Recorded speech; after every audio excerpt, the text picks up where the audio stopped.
Hi everyone, it's Christina from the DIYmummy.com, and today I want to show you how to build a bench from kitchen cabinets. I haven't shared it yet here, but I have shared it on my blog that we are converting our kitchen dining space to a more cozy, more casual breakfast nook. The reason we're doing this is because you might remember last year we converted our front formal sitting room into a dining room, so it seemed really redundant to have two spaces that were kind of semi-formal that both had large rectangular dining tables.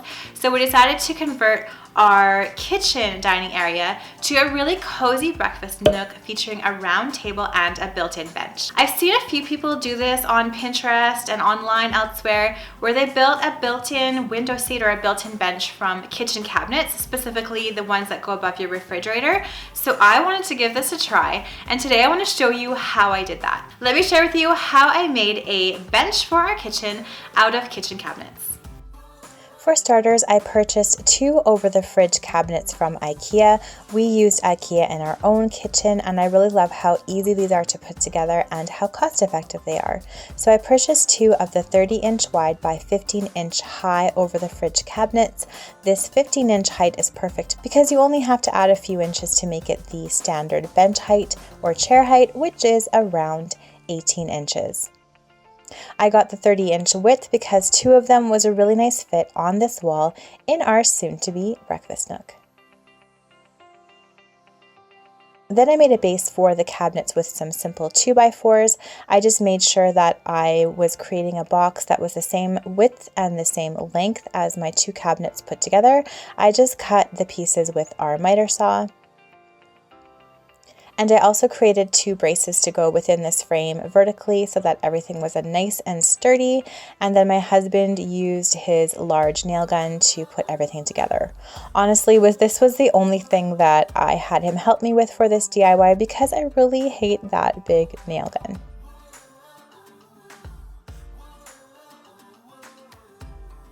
After we built the base, a friend and I moved those kitchen cabinets on top of the base, just like this, just to make sure that they fit, and they did, which was fantastic. And then I screwed them together just in the middle here to make sure that they weren't shifting back and forth, and then nailed them to my 2x4 base with this finishing nail gun. After that, I found some trim that was the same height as my 2x4s, so about 3.5 inches high, and I cut that and mitered the corners so that I could put that on top of my 2x4s to create a nice finished base for this cabinet. I really like how this turned out. It just made the bottom of the cabinet look nice and finished. I love how the mitered corners look on this bench. And after I nailed everything in place with my finishing nail gun, I just caulked all of the seams and the nail holes and painted it white with a foam brush. Then I put the doors on. I love how this bench is going to offer us lots of storage. And then I purchased a piece of foam that was 2 inches high by 5 feet wide from Amazon. I'll leave a link to that in the description box below. I used some leftover indoor-outdoor fabric that we had from our camper, and I cut two pieces of that were 1/2 inch bigger all the way around than my piece of foam. Then I cut some pieces to go around the edges of my foam that were 3 inches high, so 2 inches plus 2 1/2-inch seam allowances. And then after I cut all those pieces, I just sewed my gusset section here together to make sure that it would wrap all the way around my bench seat cover, and then I sewed that to the big pieces just using a 1/2-inch seam allowance so that it looked just like this, and I have these little corners in the corner. And then after I sewed my really simple bench seat cover, I just turned it right side out and stuffed that large piece of foam inside.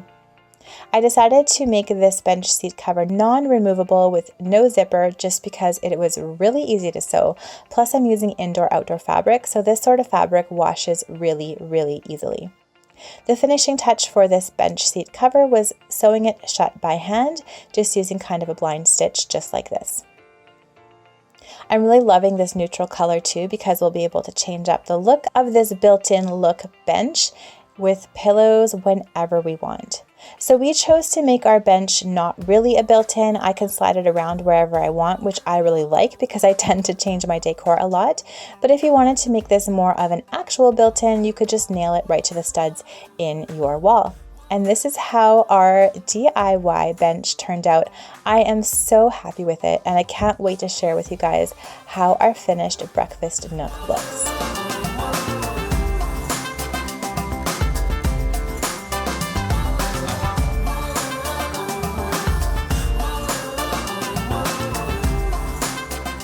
Thanks so much for watching this tutorial today. I hope you found it interesting. Let me know in the comments below if you've ever seen this done and what you think of our dining bench made from kitchen cabinets. If you like this video, please give it a thumbs up and subscribe to my channel for more DIY and decor ideas. Thanks so much for watching, and I'll see you all again in my next video. Bye.